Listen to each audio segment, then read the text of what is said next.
सुप्रभात बच्चों, आज हम संधि विषय पर चर्चा करेंगे। संधि के अंतर्गत स्वर संधि। मैं डॉक्टर गीतिका अग्रवाल कुमारी मायावती राजकीय कन्या इंटर कॉलेज बादलपुर से हिंदी की कक्षा में आपका स्वागत करती हूँ। संधि को समझने के लिए सबसे पहले उसके शाब्दिक अर्थ को देखते हैं। संधि का शाब्दिक अर्थ है मेल या संयोग, अर्थात दो वर्णों के मेल से जो विकार उत्पन्न होता है या परिवर्तन होता है उसे संधि कहा जाता है। अर्थात इससे सामान्य भाषा में कहें कि जब हम दो वर्णों को मिलाकर परिवर्तन करते हैं या जो विकार उत्पन्न होता है उसे संधि कहा जाता है। संधि में दो बातें उल्लेखनीय हैं या दो बातें बहुत महत्वपूर्ण हैं। पहली बात कि संधि में दो वर्णों के बीच में मेल होता है। वो दो वर्ण स्वर भी हो सकते हैं, व्यंजन भी हो सकते हैं और विसर्ग और स्वर भी हो सकते हैं। अर्थात समान भी हो सकते हैं और असमान भी हो सकते हैं। जैसे कि स्वर और स्वर के मेल से भी संधि हो सकती है, स्वर और व्यंजन के मेल से भी संधि हो सकती है, व्यंजन और स्वर के मेल से भी संधि हो सकती है तथा विसर्ग स्वर एवं व्यंजन के साथ मेल से भी संधि हो सकती है। दूसरी बात, संधि होने पर शब्द का रूप और अर्थ बदल जाता है। क्योंकि जब हम दो शब्दों को या दो वर्णों को मिलाते हैं तो एक नया रूप उसका हो जाता है। जैसे उदाहरण स्वरूप विद्या धन आलय। यहाँ विद्या के शब्द के अंत में य शब्द है। यह शब्द अर्थात यह व्यंजन में अ स्वर छुपा हुआ है। अतः अ धन आ अर्थात आ। इस प्रकार विद्या और आलय धन को शब्द को मिलाकर एक नया शब्द विद्यालय बनता है। उसी प्रकार हिम धन आलय, यहाँ अ और आ स्वर मिलकर दीर्घ स्वर बना रहे हैं जिससे हिमालय नए शब्द की उत्पत्ति हो रही है। एक दूसरा शब्द प्रयोग किया जाता है संधि विच्छेद, अर्थात कई बार आपके उसमें संधि करने के लिए आती है। संधि करना अर्थात दो शब्दों को जोड़कर मेल कर एक नए शब्द का निर्माण करना, और विच्छेद करना अर्थात विच्छेद मीन्स अलग करना। संधि को अलग करने की प्रक्रिया ही विच्छेद कहलाती है। जैसे विद्यालय शब्द को अगर हम अलग अलग करते हैं तो विद्या धन आलय, यहाँ पर एक शब्द को दो भागों में बांट दिया गया है, इसीलिए इसे विच्छेद कहा जाता है। परंतु ये ध्यान रखने योग्य बात है कि दोनों ही शब्द सही होने चाहिए, उनका सही अर्थ की दृष्टि से दोनों उपयुक्त होने चाहिए। कुछ भी ऐसा नहीं है अनर्थक हम अलग नहीं कर सकते हैं। अब हम संधि के प्रकारों के विषय में चर्चा करते हैं। संधि तीन प्रकार की होती है: स्वर संधि, व्यंजन संधि और विसर्ग संधि। यहाँ प्रारंभ में हम 10th क्लास के सिलेबस में स्वर संधि है जिसको हम पहले देखेंगे।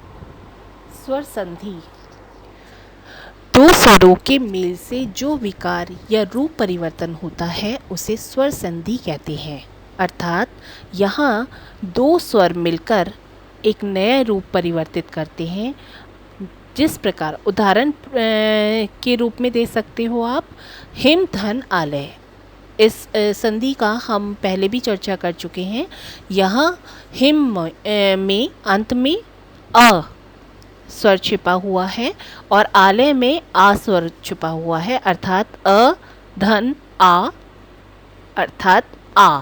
दोनों में एक अ समाप्त हो रहा है या छुप जा रहा है और दो अ और आ मिलकर एक नए स्वर का जन्म कर रहे हैं, दीर्घ स्वर का, जिससे आ अर्थात हिम धन आलय हिमालय नया शब्द बन जाता है। उसी प्रकार दूसरा उदाहरण है विद्या धन आलय। यहाँ नया आ और आ दो स्वर मिलकर एक दीर्घ स्वर बना रहे हैं। दोनों ही दीर्घ हैं, उनमें से एक का लोप हो जाता है और एक नए दीर्घ स्वर का जन्म होता है, विद्यालय। इस प्रकार स्वर संधि से स्पष्ट है कि जहाँ दो स्वर मिलकर स्वर के रूप में परिवर्तन करते हैं उसे स्वर संधि कहा जाता है। स्वर संधि 5 प्रकार की होती है: दीर्घ स्वर संधि, गुण स्वर संधि, वृद्धि स्वर संधि, यण स्वर संधि और अयादी स्वर संधि, जिसमें हम सबसे पहले दीर्घ स्वर संधि को देख। दीर्घ स्वर संधि, जैसा नाम से ही स्पष्ट है, दीर्घ अर्थात बड़ा। स्वर संधि, स्वर अर्थात जहाँ बड़े दो स्वरों को मिलाकर बड़े स्वर की उत्पत्ति होती है, वहाँ दीर्घ संधि होती है। जैसा आप देखते भी हैं, इसके डेफिनेशन भी देख सकते हैं, जब दो सवर्ण स्वर आपस में मिलकर दीर्घ हो जाते हैं तब दीर्घ स्वर संधि होती है। अर्थात यदि अ, आ, ई, उ और ऋ के बाद ह्रस्व या दीर्घ स्वर आए, मैं पहले भी आपको बता चुकी हूँ, ह्रस्व मीन्स छोटा, दीर्घ मीन्स बड़ा।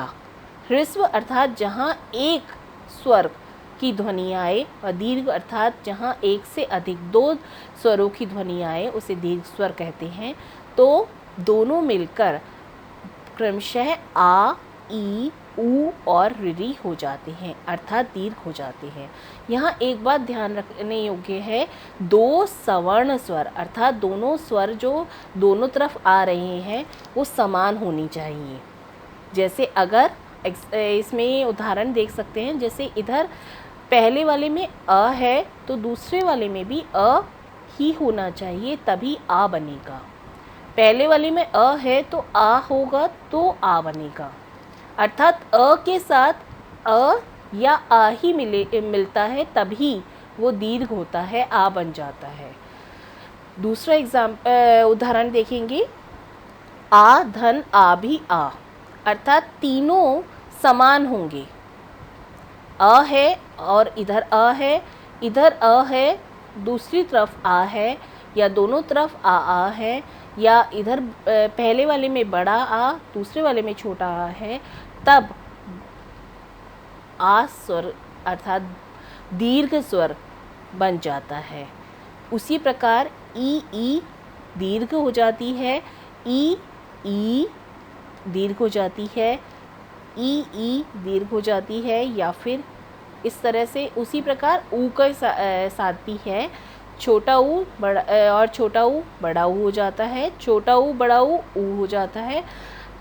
ये इसलिए एग्जाम्पल दिया गया है कि दो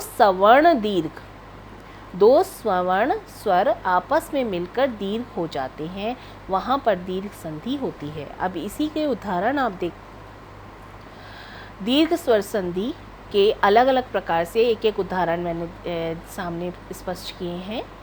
जैसे अ जमा अ आ से ज्ञान धन अभाव, यहाँ पर प्रथम स्वर के अंत में अ और द्वितीय स्वर के प्रारंभ में अ दोनों मिलकर आ अर्थात दीर्घ हो रहे हैं, जैसे ज्ञाना भाव। दूसरे उदाहरण में अ धन आ दीर्घ स्वर बन रहा है, परम में म के अंतर्गत अ छुपा हुआ है और द्वितीय स्वर में आत्मा में आ दीर्घ है, जो मिलकर बड़े आ अर्थात दीर्घ हो रहा है, परमात्मा। तीसरा उदाहरण है आ धन अ भी मिलकर आ अर्थात दीर्घ हो रहा है, विद्या धन अर्थी। आ और अ मिलकर एक नए स्वर अर्थात दीर्घ स्वर हो रहा है, विद्यार्थी। आ दीर्घ और दीर्घ मिलकर दीर्घ की उत्पत्ति कर रहे हैं, मदिरा धन आलय मदिरालय। दूसरा उदाहरण है ई धन ई अर्थात दीर्घ ई, कवि धन इंद्र, कवींद्र। देखिए यहाँ पर ह्रस्व ई है जो दूसरे ह्रस्व ई के साथ मिलकर दीर्घ हो जाती है, इसीलिए कवींद्र में बड़ी ई की मात्रा लगती है। उसी प्रकार ह्रस्व ई या छोटी ई और बड़ी ई मिलकर भी दीर्घ हो जाती है। बड़ी ई और बड़ी ई मिलकर भी दीर्घ हो जाती है। बड़ी ई और छोटी ई मिलकर भी दीर्घ हो जाती है। जैसे कि उदाहरण स्वरूप गिरी धन ईश, गिरीश। सती धन ईश, सतीश। मही धन इंद्र, महेंद्र। अर्थात छोटा और बड़ा स्वर मिलकर बड़ा स्वर अर्थात दीर्घ स्वर हो जाता है। उसी प्रकार ऊ भी है। ऊ धन ऊ अर्थात दीर्घ ऊ। ऊ धन बड़ा ऊ, दीर्घ ऊ।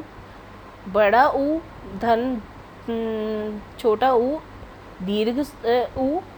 और दोनों बड़े ऊ भी दीर्घ हो जाते हैं। उदाहरण स्वरूप गुरु धन उपदेश, गुरुपदेश। लघु धन ऊर्मी, लघूर्मी। वधु धन उत्सव, वधुत्सव। भू धन ऊर्जा, भूर्जा। और रीरी के साथ भी है। रीरी को आप पहचानेंगे कैसे? रीरी और रीरी मिलकर दीर्घ रीरी हो जाता है। पितृ धन रीरी, पितृण। अब बच्चों ये अभ्यास है। आप इन शब्दों का संधि विच्छेद करने का प्रयास कीजिए और अपनी उत्तर पुस्तिका पर ये संधि विच्छेद कर मुझे दिखाइएगा। धन्यवाद।